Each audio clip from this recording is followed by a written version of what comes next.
third video on prism, and what we are going to learn in this are three topics. First is the thin prism formula, second is the cause of dispersion and angular dispersion and dispersive power. We have known this fact since earlier classes that when white light is sent to a prism, it emerges as a band of 7 different colors. What is the reason that the light gets separated? Prism में ऐसा क्या होता है जो वो सातों colour को अलग अलग डायरेक्शंस में भेज देता है? Right, that is dispersion of light. लेकिन उससे पहले हम पढ़ेंगे thin prism formula. Thin prism यानी कि पतला सा प्रिज्म. पतला सा प्रिज्म का मतलब क्या होता है? That the angle of prism, this angle is very small. Now if this angle becomes very small, all the angles will be very small. जब तक आप ऑप्टिक्स पढ़ोगे आपको एक अप्रोक्सीमेशन याद रखना पड़ेगा. What is that approximation? Because all the angles are very small. Optics यानी the science of vision. ठीक है, हमारे देखने की जो साइंस है उसे हम ऑप्टिक्स में पढ़ते हैं.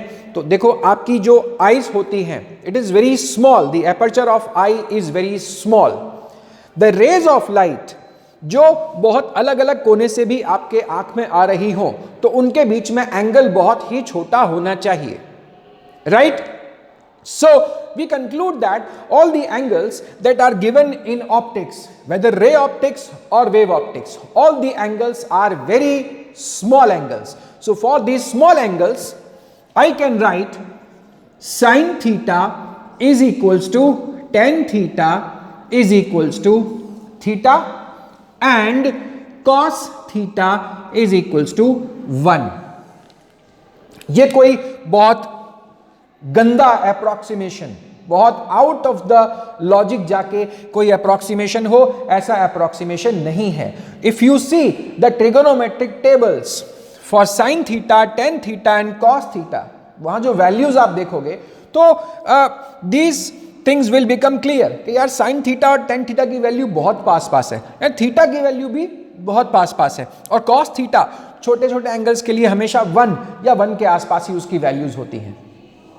Alright, so using these approximations we are first deriving the thin lens formula, thin prism formula. Okay, first refraction, prism का डायग्राम याद करो. First refraction, what is n sin I upon sin R1? Now because the angles are very small, because it is thin prism, I can write I is equals to R. So I will be equal to n into R1. Right? Here this will be R1. Similarly for the second refraction, again diagram में जाओ, वहां check करो. Second refraction, 1 upon n, because the ray of light is now going from glass to air, so it will be 1 upon n sin R2 upon E, that is R2 upon E, and E will be n into R2. Diagram देखो, it will become more clear. Now the formula I plus E is equals to A plus delta. Put this value of I here, put this value of E over here, and R1 plus NR2, n is common, R1 plus R2. What is R1 plus R2? R1 plus R2 is equals to A. So the formula becomes delta is equals to NA minus A common ले लिया, delta is equals to N minus 1. ये है आपका thin prism formula. All right, अब ये किस काम आता है? ये डिस्पर्जन को समझने के काम में आता है. There was a scientist, the name was Cauchy. What is the name? It is Cauchy. Cauchy नहीं है, this is Cauchy. He gave a relation between refractive index and wavelength. यानी कोई भी कलर या कोई भी अलग वेवलेंथ वाली लाइट अगर ट्रांसपेरेंट मीडियम में जाती है तो उसका जो रिफ्रैक्टिव इंडेक्स होगा it will be inversely proportional to its wavelength.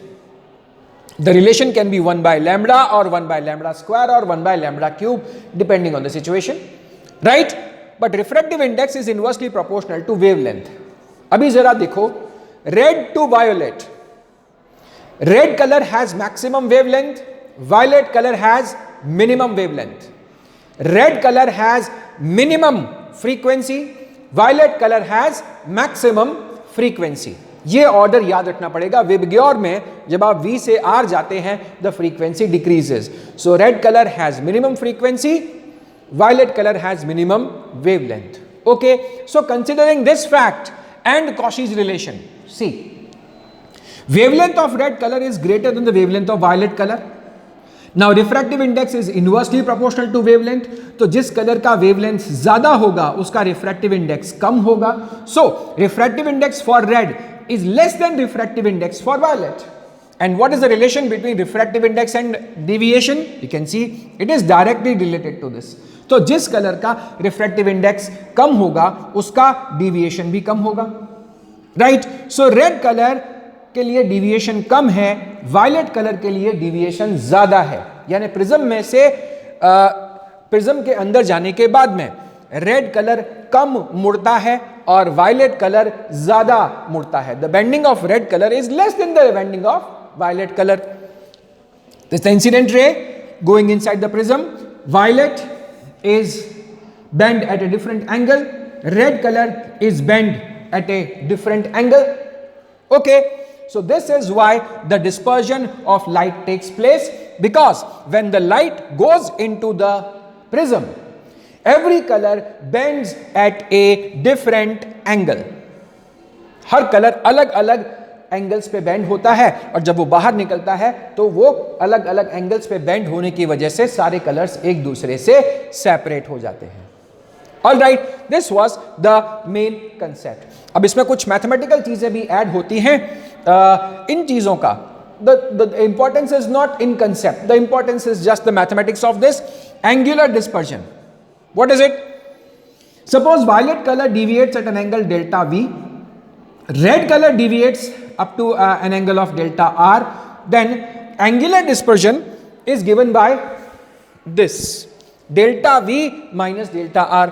यानी ये जो एंगल है रेड और वायलेट के बीच का angle, this will be the angle of dispersion. Again, one last thing is there, dispersive power of a prism.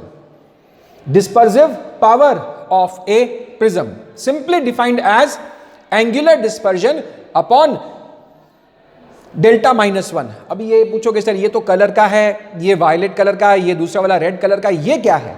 जब dispersion नहीं होता, जब प्रिज्म में से लाइट भेजें और उसका डिस्पर्जन नहीं होता, सिर्फ डिविएशन होता है, तो फॉर्मूला क्या होता है? डेल्टा। ये डेल्टा कौन सा है? This is this one. Alright, this is dispersive power. It's defined as ratio of angular dispersion to mean deviation, angular dispersion to mean deviation. Okay, put the formula for delta V. कहां से formula copy करोगे? यहां से, delta is equals to a n minus 1. So for violet n v minus 1, for red a n r minus 1, and delta, ये वाली value delta minus 1 जो लिखनी है आपको, delta minus 1 is equals to this value, that is simply a into n minus 1. Now see, sorry, ये यहाँ पे 1 यहाँ पे नहीं है, this is only this delta v minus delta r upon delta angular dispersion upon mean deviation. So write all these values, a will cancel out, and finally dispersive power can also be obtained in terms of refractive index or refractive indices. This completes the topic of prism. And remember, the topic of prism is very important for the purpose of examinations.